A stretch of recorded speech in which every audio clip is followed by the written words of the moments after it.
Pilipinas hindi magpapatinag mga tol kahit mas agresibo na rin ang mga barkong pandigma ng China sa West Philippine Sea.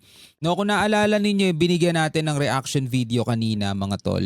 No, nagsalita na ang China at kanilang pinaninindigan na ang Scarborough o Bajo de Masinloc ay part ng kanilang territory at ang punot dulo ugat daw ng mga tensyon dito sa karagatan na yang Pilipinas. 'Di ba kung naaalala ninyo ang nagsasalita doon si Lin Jian, mga kapatid ng China, no? May mga nagtatanong sa kanyang reporter at yun nga sinagot niya mga tol. Kung babalikan natin, sabi nga rito, 'di ba? China took necessary measures to handle the matter which are legitimate. No? Legit daw mga tol, lawful, professional and restrained. Ngayon, ayon naman dito kay Secretary Gibo Teodoro, no, para sa mga hindi pa nakakapanood. Sinabi na ni Secretary Gibo ng DND o Department of National Defense na hindi na siya naaalarma o hindi na siya nagulat mga tol dito sa ginagawa ng China at mas inaasahan pa nga niyang madaragdagan pa to sa mga susunod pa mga tol. Panoorin natin itong balitang to mula rito sa PTV Philippines mga kapatid. Bago natin to simulan, huwag mong kalimutan mag-subscribe. Click mo na rin ang notification bell para ma-notify ka whenever na may mga bago tayong reaction videong tulad nito. Alright, so wag na natin patagalin pa. Panoorin na natin to mga tol. Hindi na ikinagulat ni Defense Secretary Gilberto Teodoro Jr. ang pagharang at pagbuntot ng mga barkong pandigma ng China sa BRP Emilio Jacinto ng Philippine Navy. Yan o, ito yung sinasabi ng China na lawful, na ayon sa batas.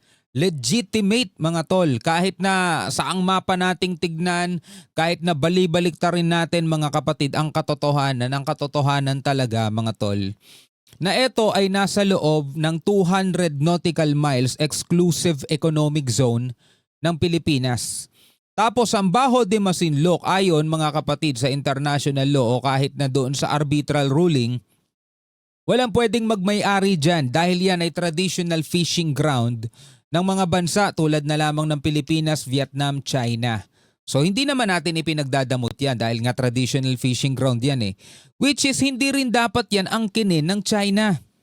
Mga tol hindi yan dapat angkinin ng China at hindi yan dapat kontrolin ng China o yung paglalayag pa lamang natin mga kapatid sa loob ng ating 200 nautical miles exclusive economic zone. Hindi sila dapat gumawa ng mga dangerous maneuver. But again, eto ang sagot nila, no? Panoorin muna natin ulit ng bahagya to. 措施正当合法、专业、克制。 Ito pagmamatuwid niya. 菲方在海 The Philippines repeated infringement and provocation at sea is the root cause leading to the current tensions. Kung yung mga nangyayaring tensyon ngayon mga kapatid, sabi rito, yung paulit-ulit daw na ginagawa ng Pilipinas na pagpo-provoke sa karagatan ay ang ugat mga kapatid ng mga nangyayaring tensyon. Biruin nyo mga tol tayo yung naglalayag. Yan tayo yung naglalayag sa loob ng ating karagatan, exclusive economic zone natin. Binubuntutan tayo nila, hinaharang tayo nila at muntikan pang banggain. Pero sa kanilang mga kokote, tayo ang nagpo-provoke mga tol. Biruin mo anong klaseng kaisipan yun, di ba?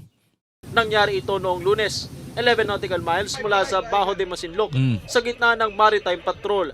Sabi ni Teodoro, inaasahan na ang mga ganitong insidente. I'm not alarmed and I'm not surprised. Sinasabi ko na matagal na. Pakikibaka ito. We have to expect those things to happen. Pakikibaka mga kapatid. Pakikibaka hindi lang ng mga sundalo kundi buong Pilipinas. Bakit? Kasi buong Pilipinas ang inaagawan, hindi naman yung mga sundalo. Yung mga sundalo natin mga tol, poprotektahan tayo niyan. Pero hanggat maaari, hindi nila tayo hihilahin sa gera. Diba? Kasi nga ang kanilang misyon, protektahan ng Pilipinas. And it is a choice. Kung tinatawag natin ang sarili natin na republika at makasarinlan, stand up. Eh nasa stand up tayo. Ang cost no nasa stand up tayo. Ang cost nun, mangyayari ito. Ang cost naman, pag hindi tayo tumayo, kalimutan na natin yung kinabukasan ng ating mga anak. Sa kabila ng paulit-ulit na pangharas, magpapatuloy niya ang pagpapatrolya ng bansa sa West Philippine Sea. Dapat ipagpatuloy natin yung pagpapatrolya natin dito sa West Philippine Sea. Kasi kailangan nga nating panindigan yan mga tol. Kasi dito nakasalalay din ang kinabukasan ng Pilipinas eh. Kung ang ating karagatan na hindi natin kayang protektahan, what more kaya mga kapatid kung yung kalupaan na natin ang gusto nilang kunin? 'Di ba? Huwag na tayo magsanay na i-discuss namin ang mga plano namin sa publiko. Hindi na pwede kasi Good. pumipitas ang kalaban dyan. Good. Yan ang isang disiplina na kailangan alamin din ng ating mga kababayan. Good. Which country does not adhere to the rule of law here? It is only China. Bukod tangi po sila. Bukod tangi. No?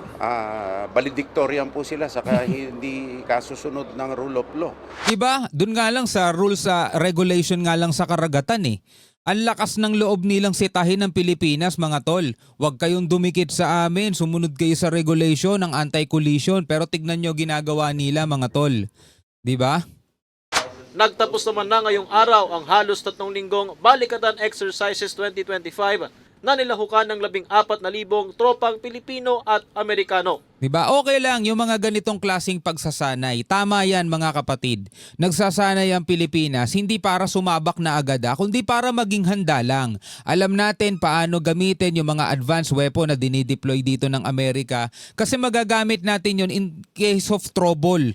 Mga tol, ulitin ko mga kapatid para sa ating mga Pilipino, ating mga kababayan na gustong-gusto na agad magkagera, parang ganito lang yan mga kapatid. Kumukuha ka halimbawa ng hospital insurance, accident insurance, death insurance. Nagbabayad ka doon, inihahanda mo yung sarili mo para sa mga ganong klaseng bagay. Ikaw ba gusto mo na gamitin agad yung death insurance mo? Syempre hindi. Ikaw ba gusto mo nang gamitin agad yung accident insurance mo? Syempre hindi. Kasi ibig sabihin, pag gagamitin mo yung accident insurance mo, na-aksidente ka, ibig sabihin, walang may gusto nun. So ganito rin mga kapatid, yung pinaghahandaan ng ating mga kasundalo. Naghahanda sila sa gera. Para in case na dumating yung gerang yan, handa sila. Pero ayaw nila mangyari yan mga tol. Bakit? Kasi kahit yung mismong mga kasama nila, o kahit sila mismo, hindi nila alam kung sinong matitira sa kanila o mauuna. Diba? May mga pamilya sila rito, may mga kamag-anak sila.